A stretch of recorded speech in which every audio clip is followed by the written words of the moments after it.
घने सुनसान जंगल में ऋषि अपने दोस्तों को आवाज देकर ढूंढ रहा था। मोहित, रितेश, कहाँ हो तुम? देखो, बहुत मजाक हो गया।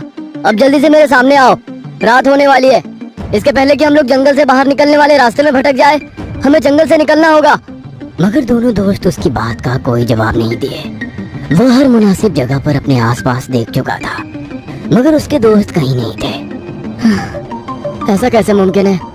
अभी कुछ देर पहले ही तो वे लोग यहाँ थे और अचानक कहाँ चले गए? ऋषि, मोहित और रितेश अपने कॉलेज की रिसर्च के सिलसिले में एक छोटे से गांव में आकर रह रहे थे। गांव में अलग अलग तरह के पेड़ पौधों पर रिसर्च करना यही उनके कोर्स का हिस्सा था। दिन में वे लोग अलग अलग तरह के पेड़ पौधे और पत्तियां ढूंढते और रात में नेट पर उन सब के बारे में रिसर्च करते।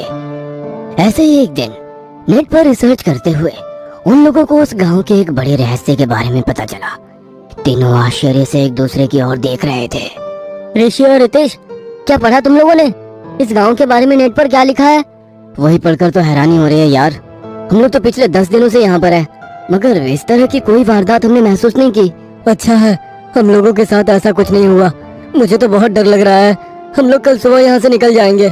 तू भी ना, किस बात पर यकीन कर रहा है? नेट पर इस तरह की बातें सिर्फ अफवाह साबित होती है। गूगल में कई बार लोग टीआरपी के चक्कर में गलत जानकारी भी देते हैं। मगर तूने शायद एक बात नोटिस नहीं की, ये सारे हादसे अमावस्या के दिन होते हैं। हम लोग पूर्णिमा के दिन यहाँ आए थे। 1-2 दिन में अमावस्या आने वाली है, उसके पहले हमें यहाँ से जाना ही होगा। यार तू तो सच में डर गया।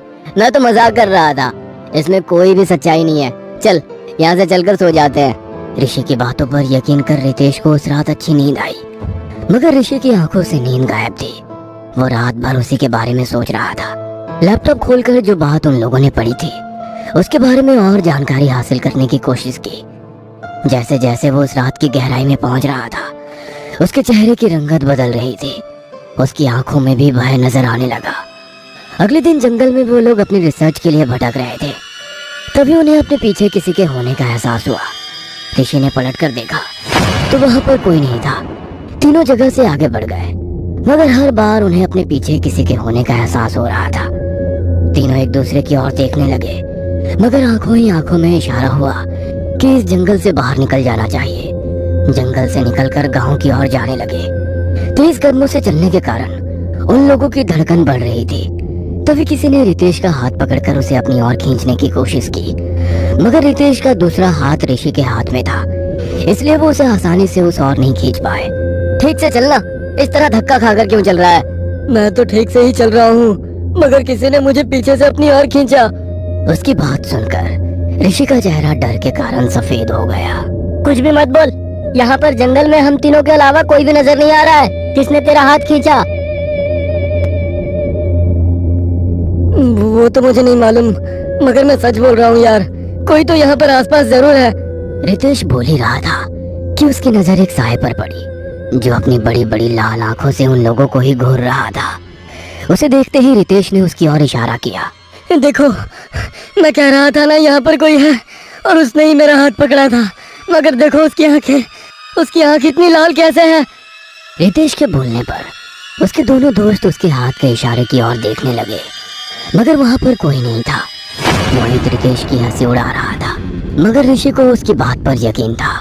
उसने अपने दोस्तों के हाथों को पकड़ा और जंगल से बाहर गांव की ओर भागने लगा। तभी किसी ने उन्हें पीछे से आवाज दी, ऋषि, मोहित, रुक जाओ। आवाज सुनकर तीनों अपनी जगह पर खड़े हो गए। तीनों एक दूसरे की ओर देख रहे थे कि इस घने जंगल में उन लोगों को कौन उनके नाम से पुकार रहा है। कोई मत रुको, सब फटाफट यहाँ से निकल जाओ, वो कोई और नहीं बल्कि।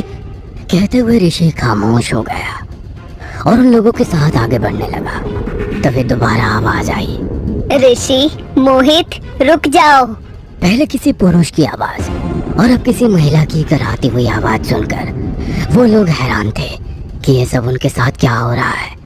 ऋषि कुछ बोलता उसके पहले ही मोहित ने पीछे मुड़कर देख लिया।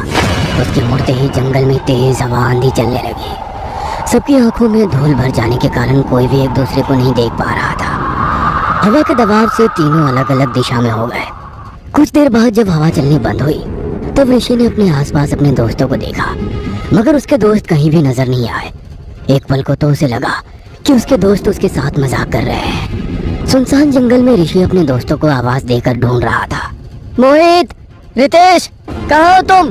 देखो बहुत मजाक हो गया, अब जल्दी से मेरे सामने आओ, रात होने वाली है। इसके पहले कि हम लोग जंगल से बाहर निकलने वाले रास्ते में भटक जाए, हमें जंगल से निकलना होगा।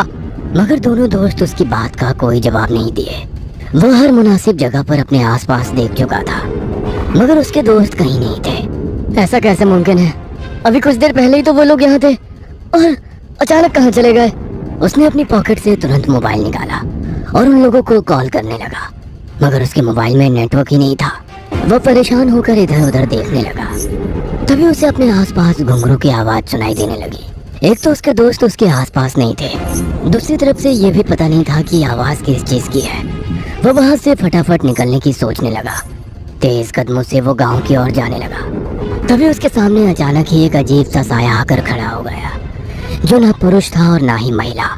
चेहरे पर बढ़ी हुई दाढ़ी और शरीर पर साड़ी के साथ ढेर सारे गहने पहने वो साया धीरे धीरे ऋषि की ओर बढ़ने लगा।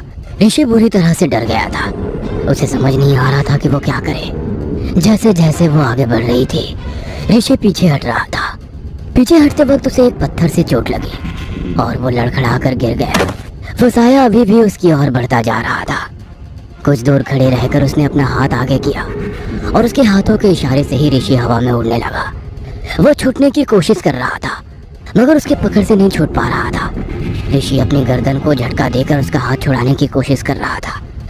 अचानक ही उस साये को एक जोरदार झटका लगा और वो दूर जा गिर गया। ऋषि को समझ नहीं आया कि अभी कुछ देर पहले तो खुद को छुड़ाने की कोशिश कर रहा था, तब कुछ नहीं हुआ और अब वो साया उससे इतनी दूर जा गिर गया। ये सब कैसे हुआ?